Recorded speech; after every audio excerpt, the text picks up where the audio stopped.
On the 11th of December 2005, in the early hours of the morning, a booming explosion echoed across the English county of Hertfordshire. The ground shook with what felt like a minor earthquake, something rarely felt in this part of the UK. As residents awoke, dazed and confused, they saw a giant plume of black smoke on the horizon. Although they didn't know it at the time, they were looking at the start of the largest fire to take place in Europe since the end of World War II. The Buncefield Oil Storage Terminal, also known as the Hertfordshire Oil Storage Terminal, is a major oil depot located on the edge of Hemel Hempstead, around an hour north of London. It is the fifth largest oil depot in the UK, with a capacity of approximately 273 million litres, or 60 million imperial gallons, of fuel. It was built in 1968 by construction company George Wimpey, for use by two oil and gas companies, BP and Shell. It was part of a wider project which saw a number of terminals built around the UK, all linked by pipes running up and down the country, connecting them directly to major refineries. This intricate network of pipes, known as the United Kingdom Oil Pipeline, or UKOP, meant that products like diesel and petrol could be transported around the country quickly and cheaply. The terminal was operated by the British Pipelines Agency, or BPA, who also ran the United Kingdom Oil Pipeline Network. During the 1980s, the entire network was extended and the Buncefield site became available for more oil companies to access, while the UKOP network expanded with a North Line and a South Line. Another line was added during the 1990s. Buncefield, given its relatively central location, played a crucial role in this network. An important part of the Buncefield depot was the northwest portion of the site, where 6 large tanks were situated, numbered 910 to 915. The tanks were packed tightly together to make optimum use of the available space, and they were surrounded by a bund wall, a strong, reinforced concrete and earth wall designed to contain any spillage from the tanks. The control building was to the south of these tanks. At night, it could be difficult to see these tanks from the control room, but CCTV cameras had been installed so that the tanks could be monitored. There was also a complex system of sensors, alarms, and fill level monitors that would notify anyone in the control room of anything unusual. On the 10th of December 2005, just before the evening shift change at the site, Tank 912 was made ready to receive around 38,000 litres or 8,400 imperial gallons of fuel from the UKOP network via the pipe system. There was only enough room for around 22,700 litres or 5,000 imperial gallons in Tank 912, so the delivery destination of the fuel would need to be changed once it was full. This was common practice. The fill rate, which was set by workers in the control room, meant that the whole transfer should take around 14 hours to complete, with the crucial change of destination required at around 4 a.m. on the 11th of December. However, as 4 a.m. approached, the display in the control room showed that Tank 912 was only 96.4% full, and so filling continued. At this time, an unrelated problem with a road tanker loading system arose. This required the attention of the control room supervisor, who had to leave the control room to speak to the staff at the loading gantry, and then reboot the system. At 5:30 a.m., unbeknownst to the staff in the control room, Tank 912 quietly started to overflow. Gasoline was streaming out of the roof vents, spilling over into the bund. A switch inside the tank, designed to trip if the fill level got too high, had failed.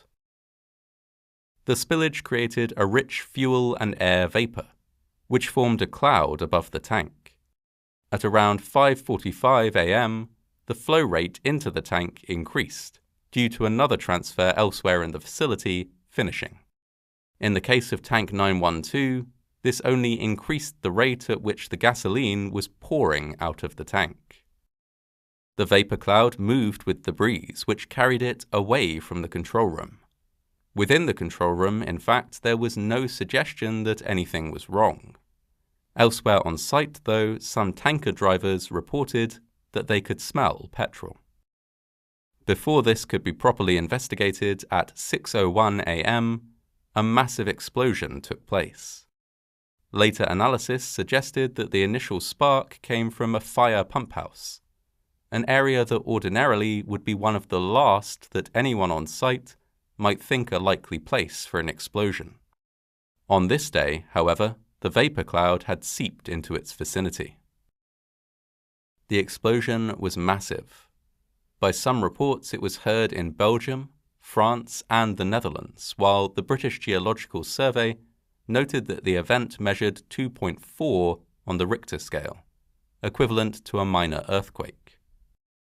The resulting fire spread to 20 large storage tanks within the site, and the flames stretched hundreds of feet into the air. The smoke cloud was visible from Lincolnshire, around 110 kilometers, or 70 miles away. There were further explosions at 6:27 a.m. and 6:28 a.m. Nearby schools, churches, and homes had their windows and doors shattered and blown from hinges by the blast. Local police, who initially suspected that the explosions were the result of a deliberate attack, began an urgent evacuation of the area, with people fleeing their homes to avoid the smoke and escape the possibility of further explosions.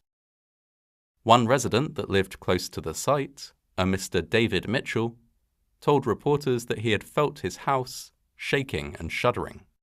His 5-year-old daughter slept through the explosion, but woke up under a pile of rubble as the walls of their house caved in.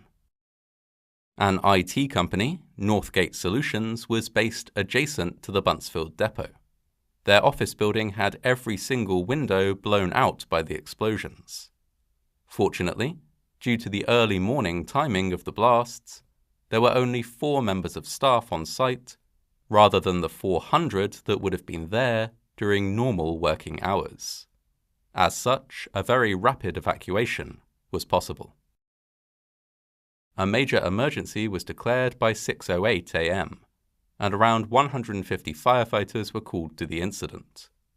The nearby motorway, the M1, was closed. The priority was to contain the fire first and then put it out. It was one of the largest fires ever seen in the UK, and foam had to be sourced from all over the country to fight the blaze. By midday on the 11th of December, 6 hours after the first explosion, only 10 of 20 separate fires on site had been extinguished. One problem faced by firefighters was that even if they managed to put out a tank fire, it could still be reignited by the many other fires in the vicinity. There was also the constant threat of further explosions, so the firefighters would have to periodically withdraw for their own safety.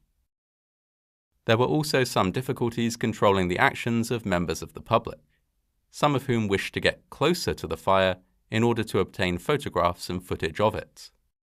Mobile phone cameras had only recently become commonplace. With the fire making headlines around the country, many videos shot on mobile phones by members of the public were aired to a national audience, something which, it was later thought, may have encouraged others to try and get close enough to obtain footage of their own. In all, it took 2 days to put out the main fires, but then one tank reignited. As this tank was relatively isolated, the firefighters let it burn out. It would be 5 days after the initial explosion before the site was completely free from fire. In large part because of the timing of the early morning explosion, nobody lost their lives in the Buncefield fire. 43 people reported injuries, 2 of which were deemed to be serious injuries. They were kept in hospital and treated for breathing difficulties, but their condition never deteriorated to the point that it was life-threatening. Given the scale of the explosions, the vast and apocalyptic smoke clouds, and the huge amount of property damage, it was considered almost a miracle that nobody had died.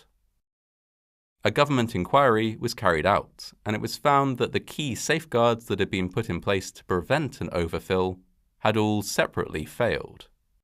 Neither the switch that should have tripped when the tank was overfilled, nor the alarm that it would have activated were in working order. Several established safety procedures had not been followed, and it was found that the bund wall around the tanks had failed to contain the entire spillage. With such a large network of sites similar to Buncefield, a raft of new legislation was brought in to prevent a repeat of the catastrophe.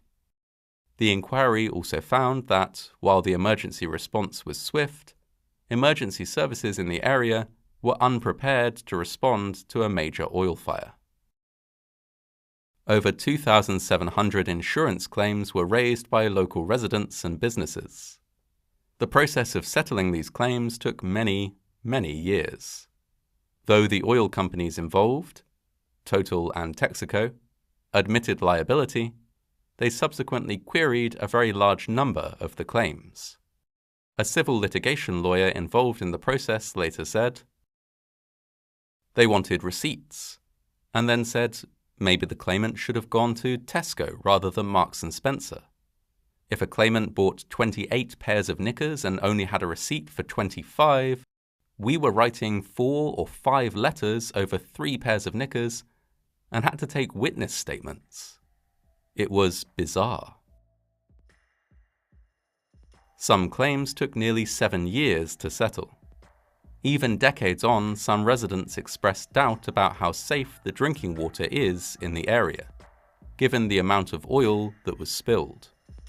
The explosions, though they did not result in any deaths, nonetheless left an indelible mark on the area, one that, even decades later, has not entirely faded.